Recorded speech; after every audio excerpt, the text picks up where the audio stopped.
From WNDU, your breaking news and weather authority, this is News Center 16 at 11. Kicked out. The United States soccer team's magical run in the World Cup ends when it couldn't outkick the Belgians. Well watched in Michiana and throughout the country. Folks gathered for World Cup watch parties. Feeling powerless, a fierce line of storms wreaks havoc and even death across Michiana overnight, and it could be days before thousands get their power back. Good evening, I'm Terry McFadden. If you're still without power, you may have to wait a couple more days before it's restored. Last night's storm wreaked havoc on much of Michiana. Winds of up to 70 miles per hour brought down hundreds of trees and power lines. Utility crews are now working around the clock, hoping to get everyone back up and running in time for the holiday weekend. News Center 16's Barbara Harrington's in the newsroom. And Barbara, what kind of a timetable are we looking at? Well, Terry, Indiana Michigan Power says it's hoping to have service restored to all customers by Saturday. They still have about 54,000 people in the dark tonight. Now, I&M hopes to have all of the Elkhart area restored by 6 o'clock Thursday night. People in Buchanan and New Buffalo should have their power back on just in time for the 4th of July holiday by noon Friday. I&M customers in Three Rivers will likely see full restoration by noon Saturday. Then people living in and around South Bend should be back up by Saturday at 6. And finally, Benton Harbor should see full restoration by Saturday at midnight. Crews are coming from as far away as West Virginia to help meet those goals, and they'll be working around the clock. These guys working here are working 16-hour days, and they'll work 16-hour days until the job is done. We need to make sure they get enough rest at night so they can be safe, but you'll have 900 plus people working those kind of hours until this is done. We'll have also people working around the clock at night to make sure we're protecting folks from a safety perspective from any of the hazards that are out there. NIPSCO is reporting almost 19,000 people still without power, and 7,000 of those are in Goshen alone. Now, they haven't released a timetable for their restoration efforts, and Midwest Energy Cooperative still has 3,100 people without power tonight. So much of Michiana still in the dark. All right, and with the holiday approaching, the timing's not very good. And a lot of lines are still down out there, Barbara. Well, that's right, Terry. And people need to be very careful as they clean up the debris in their yards and drive through their neighborhoods. Crews say you should treat every downed line out there as if it were energized. And they also want people to be careful when they're around trees because there could still be several loose limbs up there that just haven't fallen down yet. Good advice. All right, Barbara Harrington reporting live from the newsroom tonight. Barbara, thanks. Well, a Kosciuszko County family is mourning the loss of a 14-year-old boy. He was killed when a tree fell on the bedroom of a Winona Lake mobile home. Daniel Holbrook was inside with 3 other people when the tree fell. It was around 1:15 a.m. when police and fire responded to Fairlane Mobile Home Park on Worcester Road. First responders found 2 people in the center part of the trailer. They were not hurt. 2 others were in the front bedroom. One had minor injuries, but Holbrook was found dead. And a 64-year-old man died in his southeastern LaGrange County home early this morning when a tree fell on his home and crushed him. The damage trapped Larry Davison's wife in a back bedroom. And while one neighbor stayed up to monitor the storm, he didn't realize until the morning that so much damage happened so quickly just a few doors down. They had to bring a crane in to pick that tree up just to get him out of there because it's obviously you can see by the house that it just crushed it. It's just terrible. According to neighbors at Big Long Lake, Davison and his wife had lived there for more than 20 years. And Mike, while this death was attributed to straight line winds, was there a confirmed tornado in LaGrange County?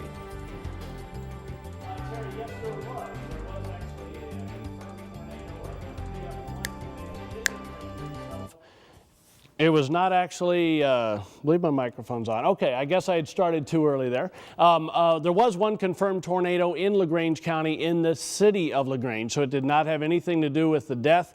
There was also one more EF0 tornado in Milford, Indiana. We're going to show when those both occurred here. This was the main line when I was on the air last night, showing you the big line of thunderstorms coming our way. It did not weaken at all, even though it was coming into cooler air.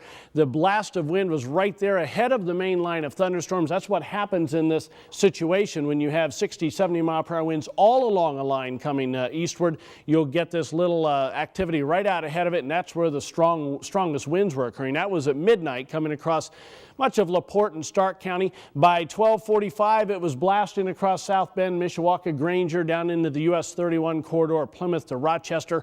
This is just after the tornado had touched down near Milford, again an EF0, and that was in extreme northern Kosciuszko County. This was at 1:15 a.m. and then the storm, this is just after the tornado had touched down in the town of LaGrange, an EF1 tornado there, but it was just exiting our area. This quickly fell apart. So we really did have the worst damage, northern Indiana, southwest Michigan, with that entire line, although Chicago had some fairly significant damage as well. But it really was just in that area, and then everything fell apart. As you can see, more thunderstorms are now developing in southern Indiana, but we don't have to worry about those anymore. You can see it's nice and dry on 16 Doppler max, so the one good thing out of this is we get several days of cooler, drier air, and that means we can open up our windows because a lot of us won't be able to use the air conditioner for a few days the way it sounds. So a bit cooler in the morning, and our forecast 64 degrees, temperatures only around 70 degrees in the afternoon. Could be a brief shower in some spots, but most of us stay dry tomorrow. My 7-day coming up.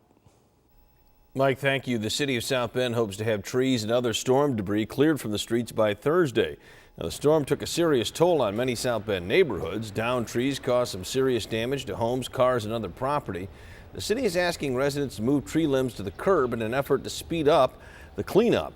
Now, yard waste pickup has been suspended, as well as scheduled extra item pickups for the remainder of the week. We slept through the entire storm. We slept through the warnings, through the sirens. I woke up and my wife came down, and when she looked out the front door, she was in shock, came up and got me, and I came down, and this is what we saw in our front yard. And it was hard to believe. First, it took me a while to get home. Every road in every direction from here was blocked. I actually circled around back and forth through the roads and came up over here. Without a doubt, the worst thing I've experienced in 35 years of living here, no question. Several of the city's parks, including Potawatomi and Keller Park, are closed indefinitely because of downed power lines. East Race is also closed for the time being.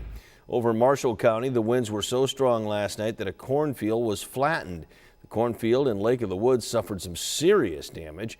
In Plymouth, maintenance crews have a lot to clean up at Centennial Park. The walkways are littered with large tree limbs, and several large trees simply snapped. Well, it wasn't just Michiana that was hit by strong storms. Storms also ripped through parts of Iowa and Illinois, causing severe damage. We get the latest now from Chris Clackham.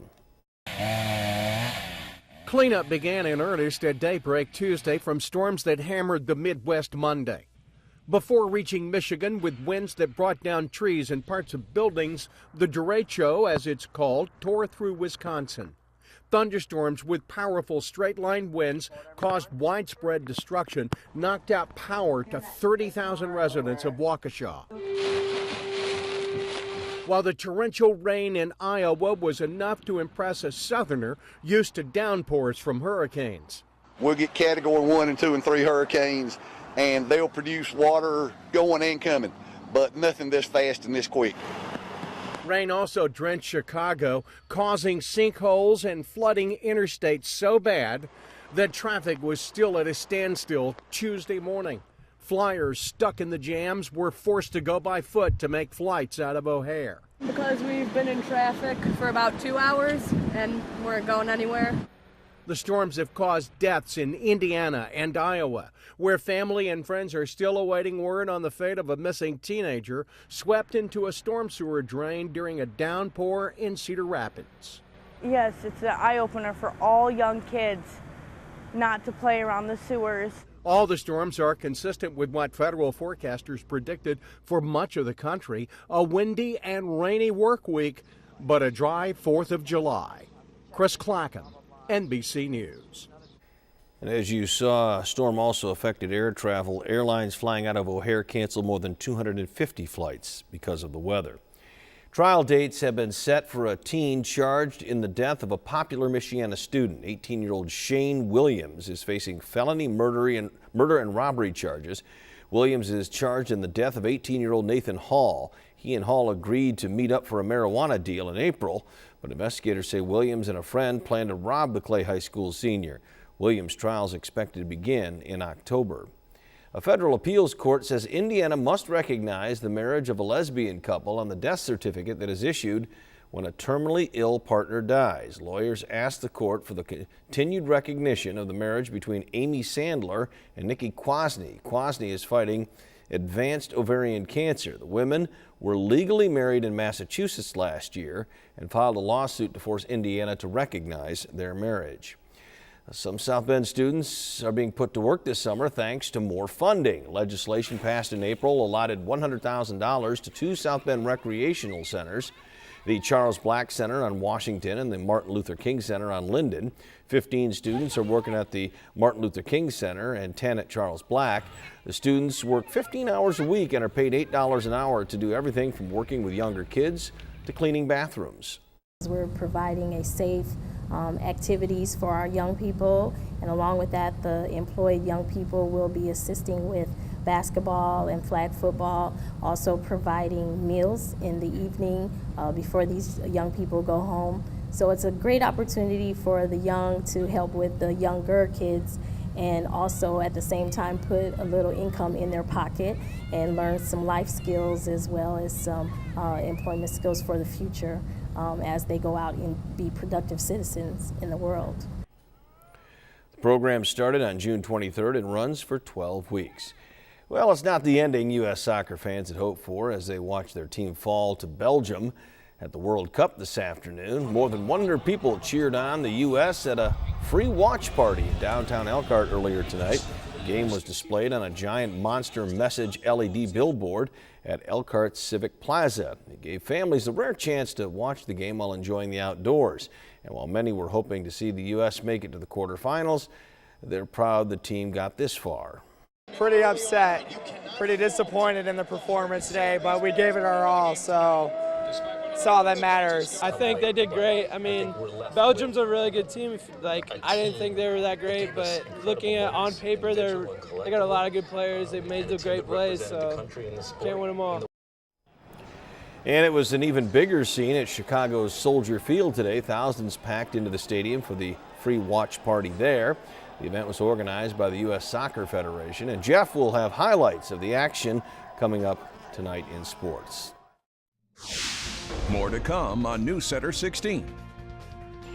Chaos continues in Iraq, and now more American forces are headed to that war-torn land.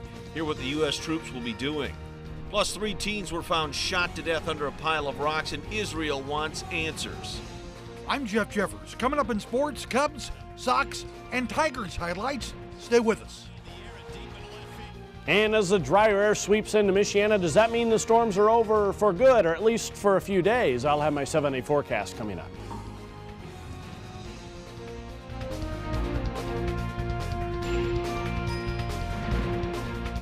Preparing you for inconvenient weather with a color-coded forecast. Storm Team 16 is your weather authority.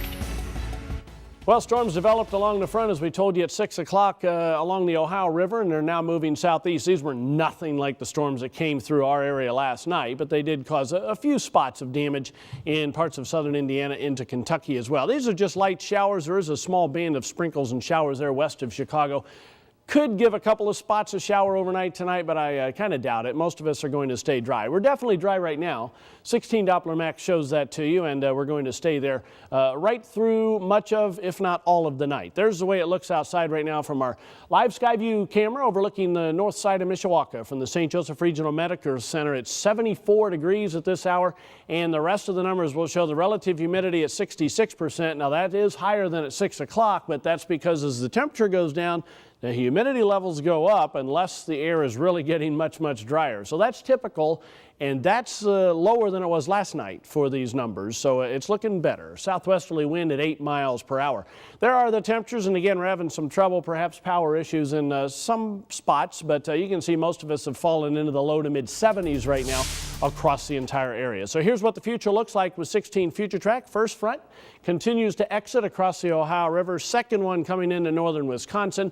That one will start to come our way as we head towards 7 a.m. It's moving across central portions of Lake Michigan. So we should be at least partly sunny to start tomorrow. We may see a few more clouds as the front comes in for the midday hours and into the early afternoon. There's 3 p.m. showing the front coming through South Bend. So a chance of a few spots seeing a brief shower tomorrow, and then that will continue to move away. This has actually cooler air than what we're already seeing out there, and that means some almost chilly nights coming our way, at least 1 or 2 of them, which is going to feel great. If you don't have air conditioning because you don't have power, you're going to be able to have the windows open a lot over the next few days. There's 7 a.m. on Thursday. We'll start off partly sunny, but quickly become mostly sunny. Huge dome of high pressure building in. Any of those showers should stay to the north of us with an upper air disturbance out that way. And you can see along the eastern seaboard, there's minimal Hurricane Arthur hitting the outer banks of North Carolina, 7 a.m. on the 4th of July. That's a projection from our computer model. Then it stays mainly offshore as it moves to the northeast, but that still could give the northeast some rain. So if you're traveling out that way for the holidays, keep a close eye on the forecast. For us, you don't have to worry too much about it. Here's my Storm Team 16 forecast for all of Michiana for tonight. Obviously a pleasant evening out there, partly cloudy skies overnight tonight, low temperature down to 62. 7-day planning forecast, we're going to be a bit cooler tomorrow morning, then more comfortable throughout the day. We're going to call it a yellow day, barely a yellow day because of a brief shower possibility. High of only 70 tomorrow. Then for Thursday, a cool start in the 50s, bright sunshine, very pleasant, nice green day, high of 72. Beautiful 4th of July, although almost chilly with a low of 51 if you get up early, but keep those sunglasses handy. We're going to have tons of it. Star-Spangled Day, we'll call it, for the 4th of July, 75 degrees the high. And Saturday's looking fabulous as well, sunny and 78, and partly sunny on Sunday with a high temperature around 80 degrees. There is a chance late in the afternoon and into the evening for a thunderstorm. A little better chance as we head into early parts of next week. So I suppose after last night we kind of deserve a nice 5-day period here, including a holiday weekend. Yeah, absolutely. And for some folks, unfortunately, by the time the weekend's over, they'll get their power back. I think we're both hoping for that. All right, thanks a lot. Well, coming up, Israel fights back against the forces they say were involved in the deaths of 3 teens. Protesters today blocked buses carrying illegal immigrants from overcrowded facilities on the Texas border to a Southern California processing center. They were moved from overcrowded conditions in Texas to a processing center. Officials say flights bringing 140 or so immigrants will arrive every 3 days. Border Patrol agents will begin the task of processing the illegals and turning them over to immigration and customs enforcement officials, who will decide on a case-by-case basis if they will remain in custody, be deported, or be released. Tensions are very high in the Holy Land tonight as Israel reacts to the murders of 3 teens kidnapped last month in the West Bank. Israeli troops raided the home of one of the men they say is responsible. There are 2 suspects in the murders. Both of them have served time in Israeli prisons. They're still on the run tonight as Israelis mourn the 3 teens found shot to death under a pile of rocks. It's devastating, and to kill children, kidnap them in cold blood, it's just devastating, and Israel needs to do what it needs to do to protect its citizens, because children everywhere in the world need to be kept safe. Israel also bombed dozens of sites in the Gaza Strip. Gaza is ruled by the Islamic terrorist group Hamas, which Israel says is behind the teens' kidnapping and murders. The U.S. has sent 300 more troops to Iraq to protect the American embassy in Baghdad and help with an evacuation if one is eventually ordered. They're also there to protect Baghdad International Airport, a sign things are still not going well as Iraqi forces try to defeat the ISIS Islamic militants who've taken over much of the northern part of the country. The U.S. has steadily increased its presence in Iraq over the last few weeks, and some of the 800 are military advisors, while some provide protection and possible escape routes. There had been a hope of a political solution in Iraq to end the violence, but that looks far from happening. The Iraqi parliament met under tight security, but after about an hour, some members left while others started fighting. The only thing they agreed on was to have another meeting a week from now. Well, America was glued to their TVs this afternoon as the U.S. men's soccer team looked to advance. The luck of the red, white, and blue ran out in Brazil. Jeff has highlights of Team USA and Belgium coming up in sports. News Center 16 Sports with Jeff Jeffers. Do or die today for Team USA at the World Cup. A loss and it's homeward bound. A win and play on. And the Americans are coming home, defeated by a better team. But what heart they showed down to the final second. Notre Dame alum Matt Besler and Team USA facing off with Belgium.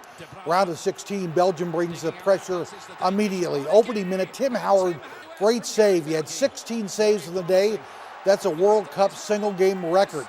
This another with his feet to keep the game scoreless with about 15 minutes left.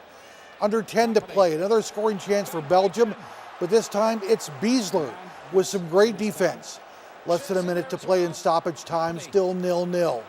The U.S. with its best scoring chance of the game, but Chris Wondolowski cannot finish. We go to extra time, that's overtime. And 2 minutes in, Kevin De Bruyne puts it where even Howard can't stop it. Belgium up 1-0. But still 28 minutes left in extra time, plenty of time for a U.S. comeback.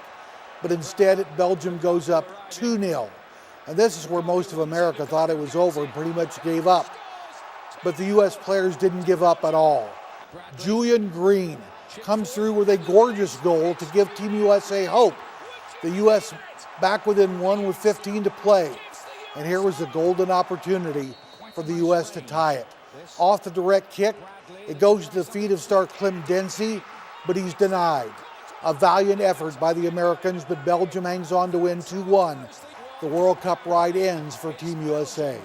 It's heartbreaking. We gave everything. I don't think we could have given any more. What a great game of football.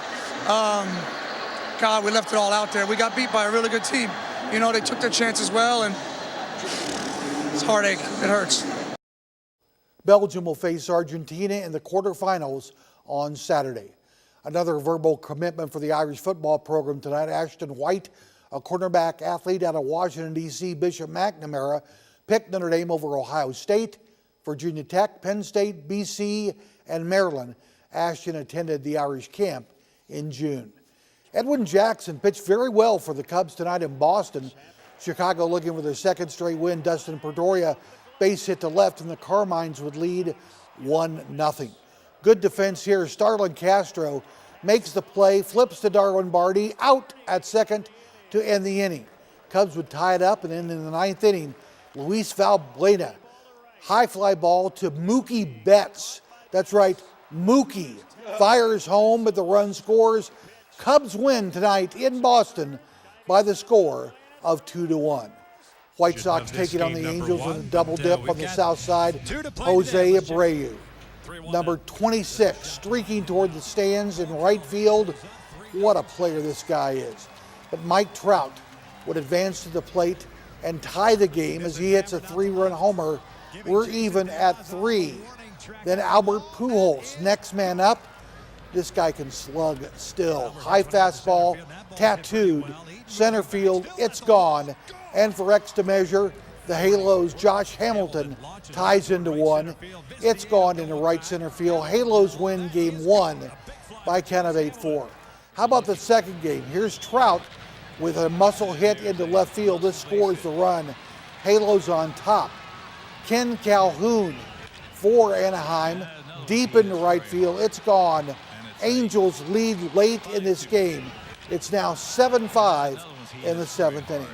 Tigers and A's, Austin Jackson at the plate. Nice talking to you. Gone into left field. But the big story of the game tonight at Comerica, Rick Porcello going for his second straight shutout.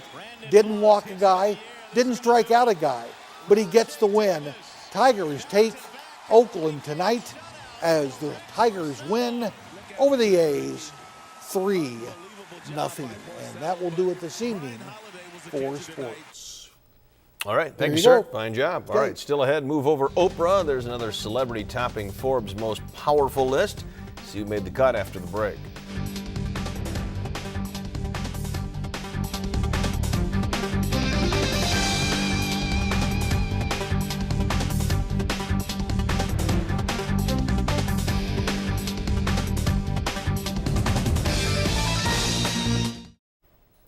Well, Beyonce has knocked Oprah from the #1 spot on Forbes' most powerful celebrity list. The annual Celebrity 100 list ranks the world's hottest stars based on money and fame. Now, Beyonce is not the top earner on the list, but her A-list status propelled her to #1. Singer raked in $115 million between June of last year and June 1st of this year. LeBron James landed in the #2 spot on the list. Oprah, well, she dropped down to 4th place. Still pretty good. Yeah. I'll take a slice of her money. That's just a small amount. 7-day forecast finally after the storms have moved out. Beautiful weather coming our way for most of the 4th of July weekend. Late in the weekend on Sunday afternoon, Sunday evening, there is a chance of a thunderstorm. Better chance early next week. And then the 16-day outlook showing temperatures generally below the normal range, close to normal a couple of times. But you'll notice the normal isn't rising anymore. It's flattened off at 83 degrees for 3 weeks here. All right. That'll do it for News Center 16 and 11. We'll see you back here tomorrow night.